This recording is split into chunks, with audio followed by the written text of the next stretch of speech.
네, 여러분 안녕하세요.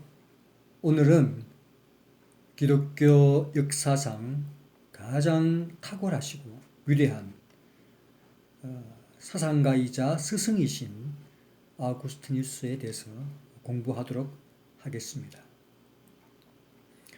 그는 354년에 태어났다고 봤을 때 이미 기독교 박해 기간인 300년이 끝났고요.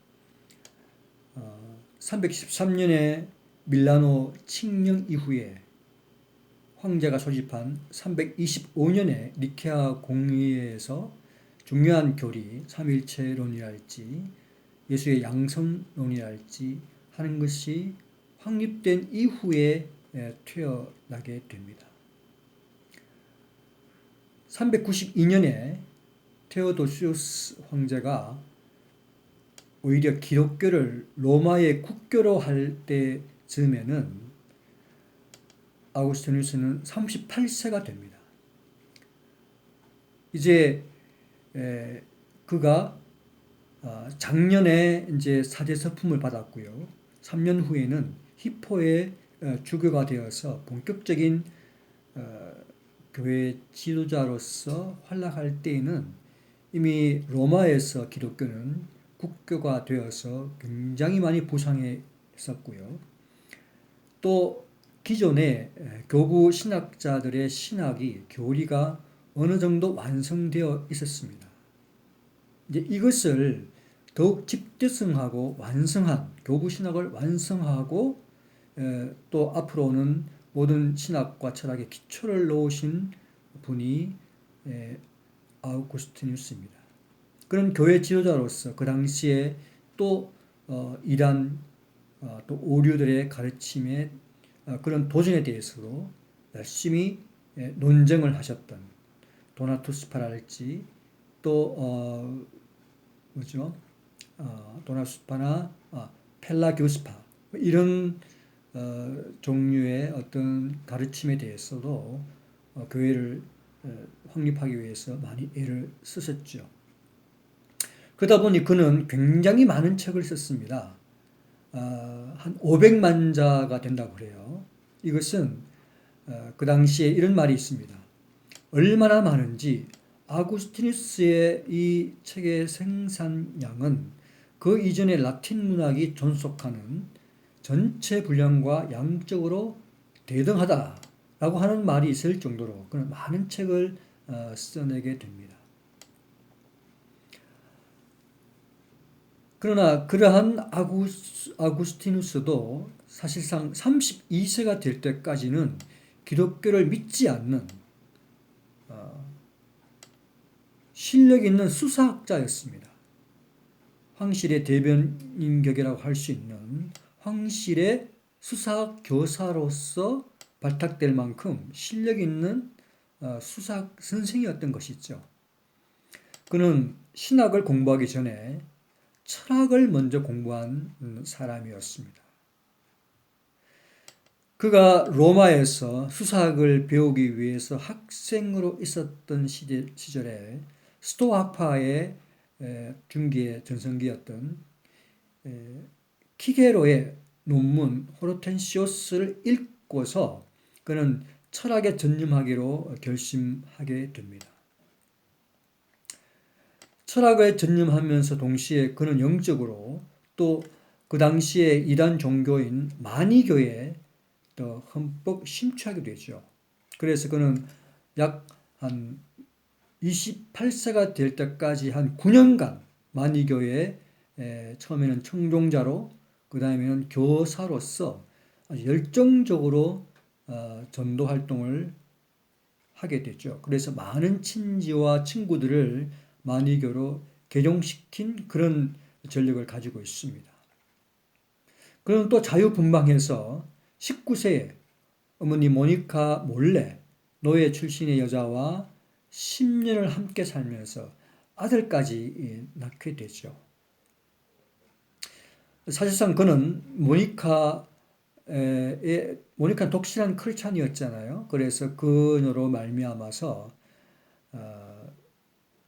마니교에 심취하기 전에 먼저 성경을 에, 열심히 공부했어요.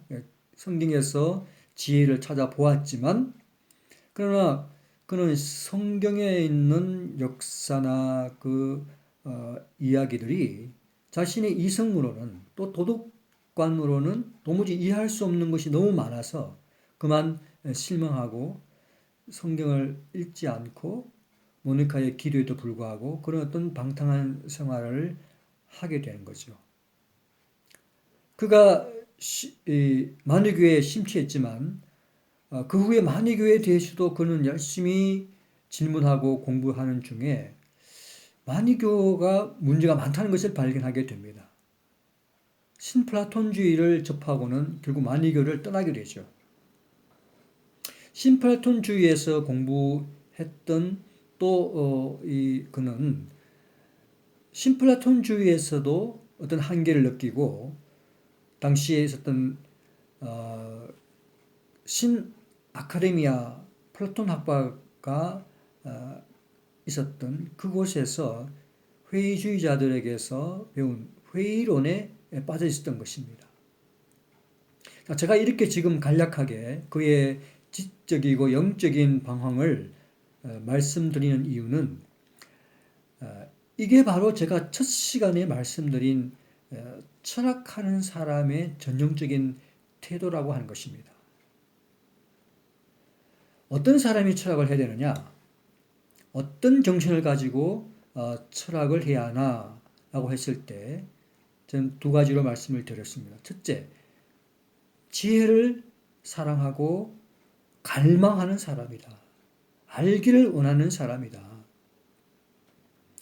그래서 정신적으로 불만족한 사람, 영적인 결핍을 느끼는 사람, 그래서 지금 행복하지 않아서 행복을 추구하는 사람, 진리를 추구하는 사람이 철학자가 될 수 있다. 두 번째 철학하는 사람의 태도는 비판 정신이라고 했습니다. 그의 지적인 순례를 보십시오. 그는 성경에 만족하지 않았죠. 만이교에 안주하지 않았죠. 또 스토아학파의 철학에도 신플라톤주의에도 그런 회의주의 모든 것들을 다 그 당시에 있었던 철학 사상을 다 뒤적거려 보고 그것에 심취해 보기도 하고 했지만은 그런 결국에 그것에 만족하지 못하고 영원한 진리를 찾아서 또 떠나게 되는 거죠. 보통 그냥 별 생각 없이 어떤 것을 그 권위를 받아들이고 그 안에서 순종하고 암기하고 그렇게 안주하는 것이 아니라 그는 끊임없이 질문하고 그것이 옳으냐 그러냐 따져보는 정신, 그 비판 정신을 가지고 철학을 했던 것입니다. 그는 32세에 신플라톤주의의 영향을 많이 받은 당시에 밀라노 감독이었던 암브로스에게 설교를 듣고서야 비로소 성경에 새롭게 눈을 뜨게 됩니다. 그리고 그 적극적으로 그리스도의 권위에 순종하면서 그는 그리스도 기독교로 회심하게 되죠. 그는 그 즉시로 성경의 권위를 인정했지만은 그러나 그는 그 후에도 성경을 더욱 알기 위해서, 이해하기 위해서 열심히 몸부림치게 됩니다. 이해하려면 믿으라 하는 명제를 채택해서 무작정 믿는 것이 아니라 이 믿음도 진리 이해의 근간으로서 믿음을 이야기하는 거죠. 즉 믿을 때 알 수 있다는 것입니다. 기독교의 진리는 열심히 연구하고 이해하고 따지면 그래서 믿게 되는 것이 아니라 믿고 나면 믿음 위에 기독교의 진리는 알 수 있다. 그런 생각이 그에게 있었던 것입니다. 즉 그는 진리를 알고 싶으면 믿으라 하는 것인데요. 그는 회심 직후에 이런 말을 했다고 하지요. 나는 이 순간 이후로 그리스도의 권위에서 결코 떠나지 않겠다고 결심했다. 그러나 나는 최고로 예리한 이성의 통찰을 가지고 그리스도의 권위를 따라야 한다. 이제는 믿는 것뿐만 아니라 이해하는 것을 통해서도 진리를 파악하려는 무한한 욕구를 가진다. 이렇게 말했습니다. 자, 그렇기 때문에 그는 기독교의 교부가 되기 전에 이미 철학적인 지식이 풍부했고요. 그에 따라서 뛰어난 지성을 가졌기에 초기 교부들이 확정한 삼일체 교리를 비롯해서 기독교 신학 전반적인 것을 살펴보고 모든 교부들의 뛰어난 통찰 인력들을 포괄적으로 그들의 이론을 체계화시키고 그들의 사상을 완성시켰죠. 더 나아가서 앞으로 있을 미래의 신학과 철학을 위한 기초를 확립했고요. 그의 공로 덕분에 기독교는 적어도 17세기 근세 전까지 서구 사회의 철학 사상을 지배할 수 있었고요. 실상 그의 철학과 그의 신학은 근세를 넘어 현대까지 강력한 영향을 미치고 있다고 해도 과언이 아닙니다. 자, 그러면 그의 형이상학과 인식론에 대해서 우리가 한번 살펴보도록 하겠습니다. 도대체 그는 형이상학과 관련해서 어떻게 헬라 철학을 수용하면서도 기독교의 사상에 이르는지를 살펴볼 필요가 있는 것이죠. 아우구스티누스는 한때 자신이 받아들였던 만이교를 즉시 강력하게 비판하기 시작했습니다. 자, 만이교에서는 우주가 두 개의 궁극적인 원리로 이루어져 있다고 말합니다. 즉 선인 빛과 악인 어둠이 영원히 함께 존재한다고 믿었던 것이죠. 그리고 인간의 영혼은 이 물질 세계인 몸에 갇히게 된 빛의 파편이라고 보았습니다. 그래서 이 금욕적인 삶이 우리의 영혼을 해방시켜서 이 빛에 다시 연합해 줄 것이다 라고 주장했던 것입니다. 자, 우리 이 내용을 분석해 보면 첫째 우주론이고 둘째 인간론이라고 할 수 있습니다. 좀 하나씩 좀 살펴보도록 하죠. 첫째 우주론인데요. 자, 만이교는 우주가 서로 대립하는 두 개의 세계, 즉 선과 악, 빛과 어둠으로 구성되었다라고 가르친다고 그랬죠. 그러나 어거스틴은 여기에 빛이라고 하는 하나님이 있고 또 악이라고 하는 하나님과 능력이 동일한 대립적인 세력이 존재한다고 그렇게 말하는 만이교에 동의하지 않았습니다. 자, 그렇다면 만이교는 이렇게 되묻겠죠. 그러나 세상에는 분명히 선으로 대변되는 하나님만 있는 것이 아니라 악이 엄연히 존재하지 않느냐? 그렇다면 이 악은 어디에서 비롯됐는가? 또한 하나님이 온전히 선하시다면 악을 방치하려는 의도를 가지셔야 하고 그분이 전능하시다면 그렇게 할 수 있는 능력을 소유해야 마땅하다라고 반론을 제기할 것입니다. 여기에 대해서 신플라톤주의의 영향을 받은 아우구스티누스는 이렇게 대답합니다. 악은 비존재의 한 형태다. 악을 하나님이 창조하신 것이 아니다.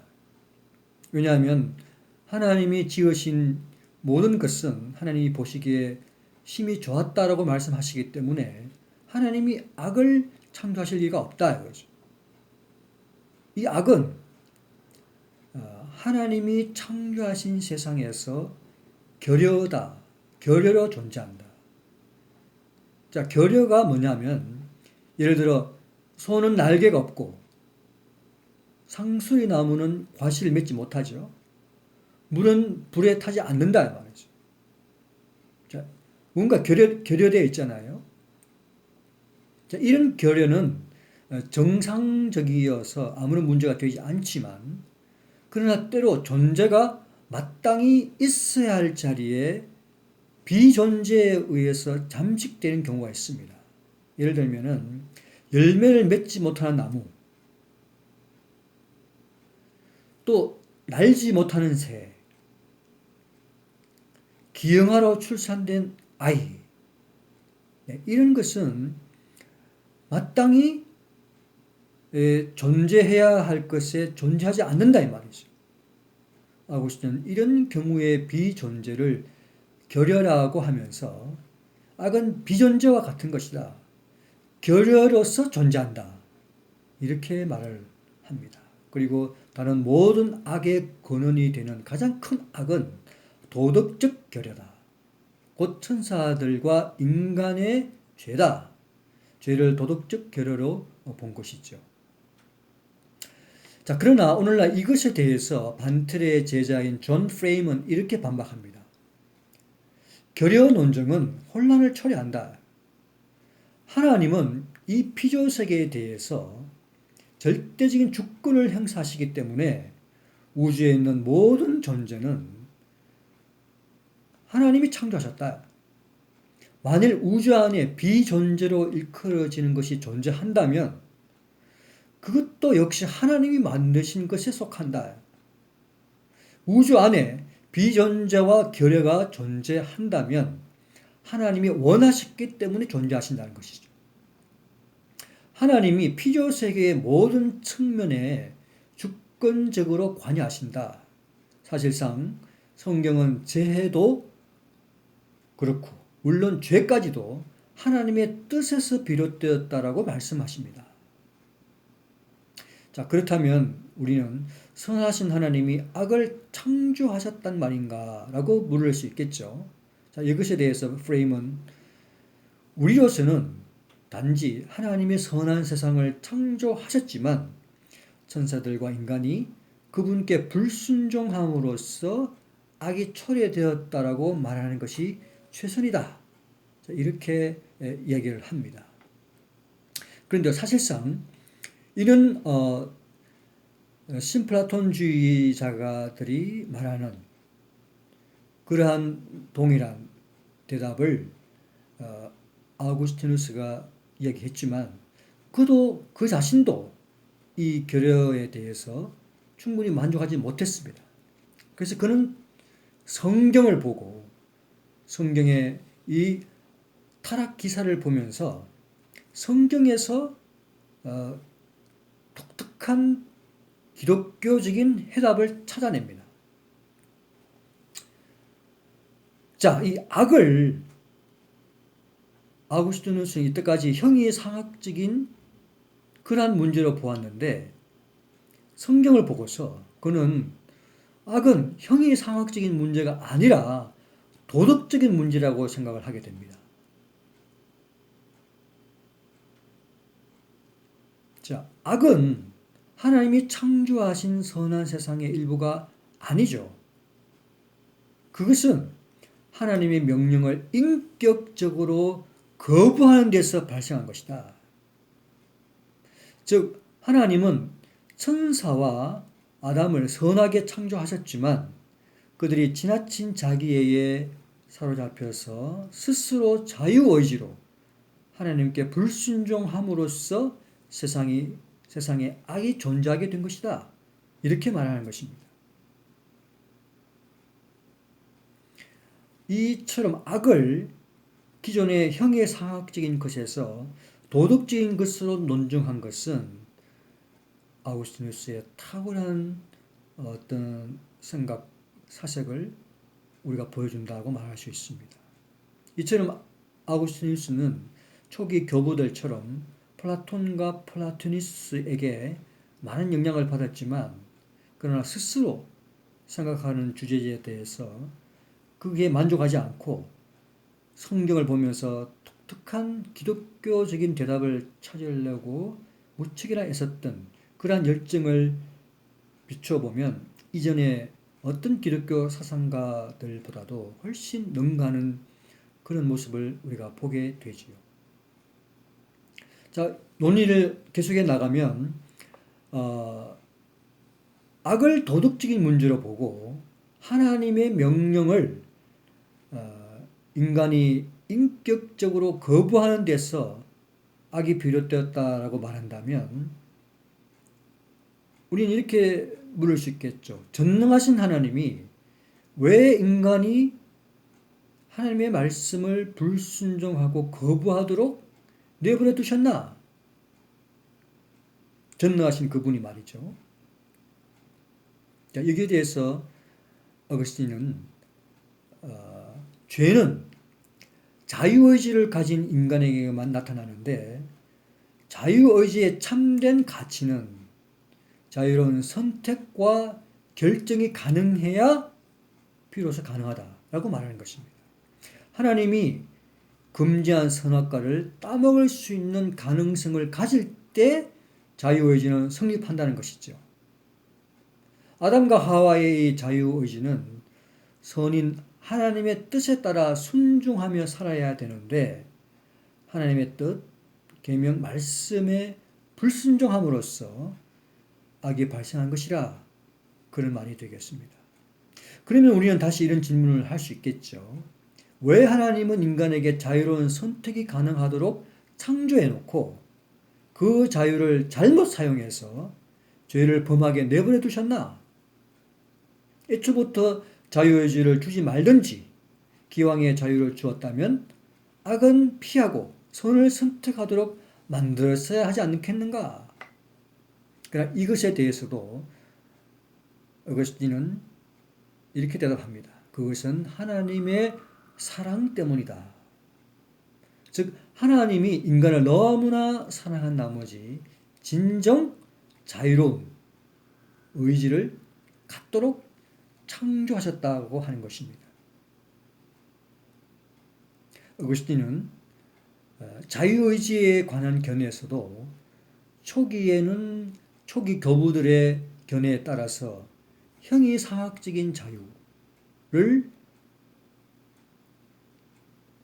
이해했습니다. 즉 형이상학적인 자유가 뭐냐면 어떤 원인 없이 행동할 수 있는 자기 결정 능력이라고 하는 것입니다. 무슨 말이냐면은 원인 없이 순수하게 자기가 마음먹은 대로 결정할 수 있는 것이 자유라는 것이죠. 그러나 그 후에는 중요한 수정을 했는데요. 형이상학적인 자유에서 도덕적 자유로 그는 바꾸게 됩니다. 즉 선을 향할 수 있는 능력으로 관심의 초점을 옮긴다는 것이죠. 원인 없이 순수하게 자기가 마음먹은 대로 결정할 수 있는 그 자유가 아니라 이 자유는 하나님의 말씀에 순종하든지 순종하지 않든지를 할 수 있는 자유라는 것입니다. 그리고 그는 이 도덕적 자유를 성경의 역사를 보면서 4단계로 나누어서 설명을 하고 있습니다.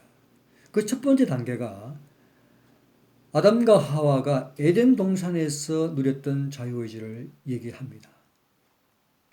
즉 아담과 하와가 하나님의 말씀에 순종할 수도 있고 순종하지 않을 수도 있는 자유를 가졌는가 하면 아담과 하와가 하나님의 말씀에 불순종함으로써 악을 범했고 죄를 지었고 그럼으로써 하나님께로부터 에덴 동산에서 쫓겨난 이후에 아담과 아담 이후의 모든 그의 후손들이 이제 타락이 되었으며 타락으로 말미암아 영적으로 죽었고 그 결과로 하나님의 말씀에 순종할 수가 없는 상태, 불순종할 수밖에 없는, 죄를 범할 수밖에 없는 그러한 자유를 갖게 되었다. 즉 진정한 의미의 도덕적 자유를 가질 수 없게 됐다. 그런 자유는 상실하게 되었다는 것이죠.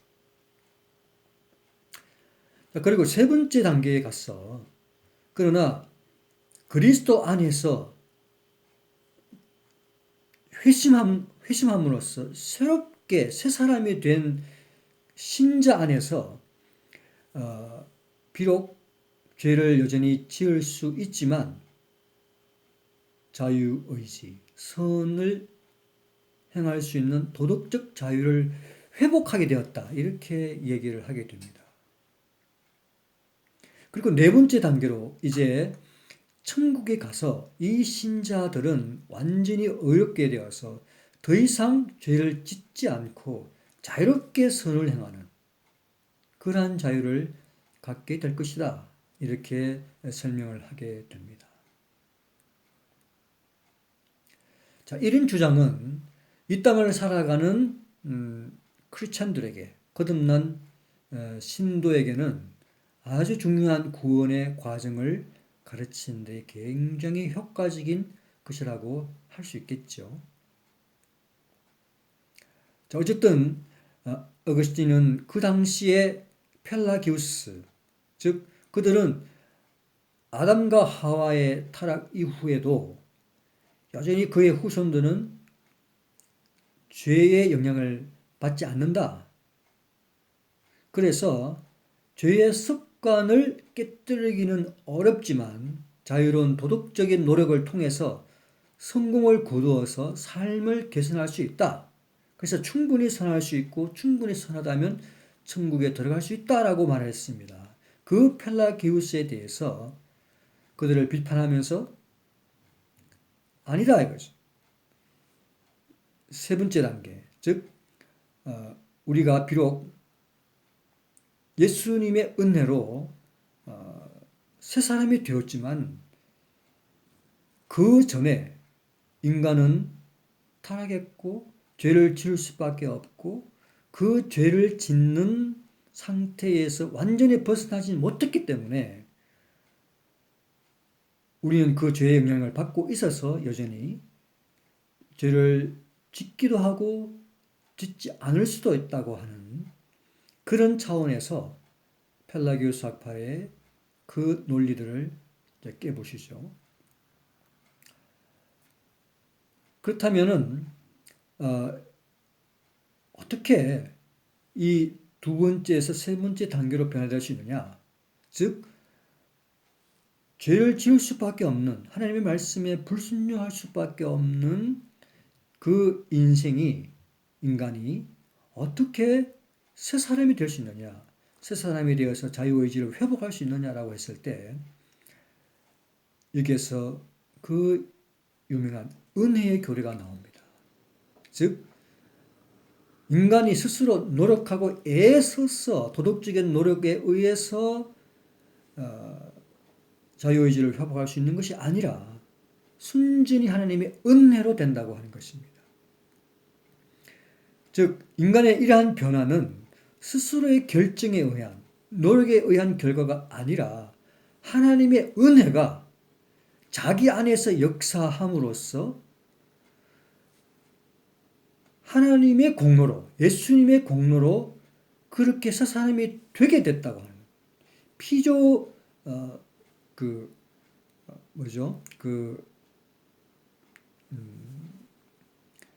자기의 스스로의 노력이 아닌 피조성, 이 뭐라 그럴까요? 생각이 안 나요. 그 단어가 피동성에 의해서 된 것이지 능동적으로 자기가 결단하고 선택하고 열심히 애써서 된 것이 아니라 하나님의 은혜에 의해서 주어진 자유의지, 피동적으로 새 사람이 되는 그 은혜의 교리를 설명하게 됩니다. 자, 이 어거스틴은 이러한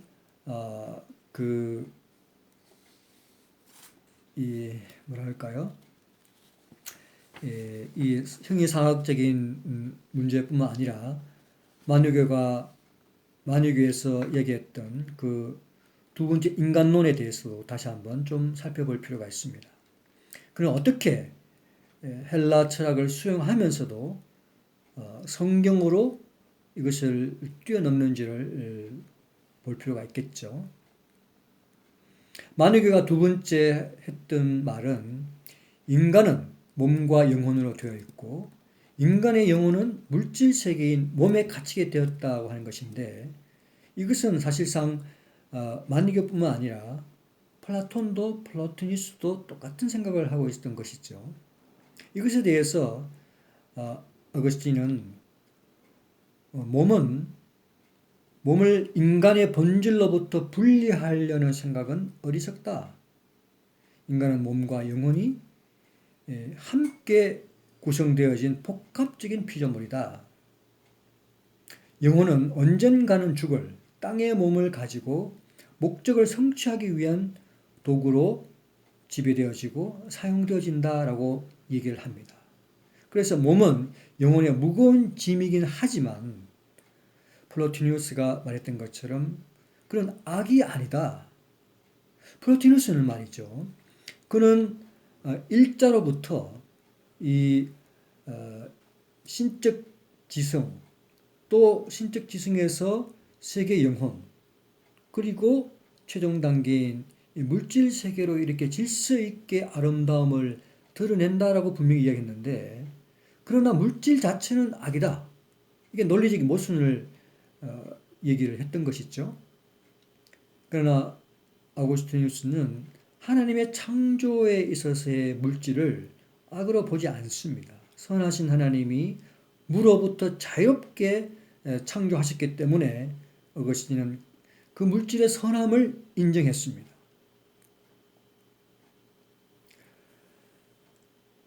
비록 몸이 변화하는 감각적 세계에 마음을 빼앗기고 거기에 열중함으로써 영원한 진리와 하나님을 아는 대로 올라가야 할 그런 궁극적인 운명에서 벗어나서 곁길로 빠질 수밖에 없어서 때로 문제가 되긴 하지만 몸 자체는 선한 것이다 라고 말씀을 하셨던 거죠. 오히려 이 몸에서 가장 낮은 수준의 알민, 감각이 몸에서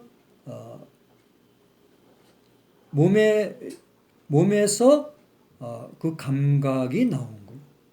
감각을 통해서 우리는 이 가장 낮은 수준의 알을 이해할 수 있다고 하는 것이죠.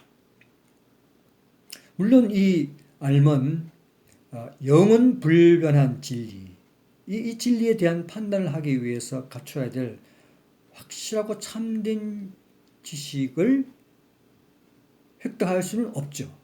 그것은 감각을 넘어서야 하는 것이고, 이 영원한 진리를 파악하는 것은 이성의 역할이죠.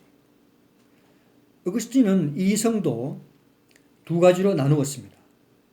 사피엔티아라고 하는 지혜와 스키엔티아라고 하는 지식으로 나누었죠. 자, 그러면은 그가 어떻게 이 이성의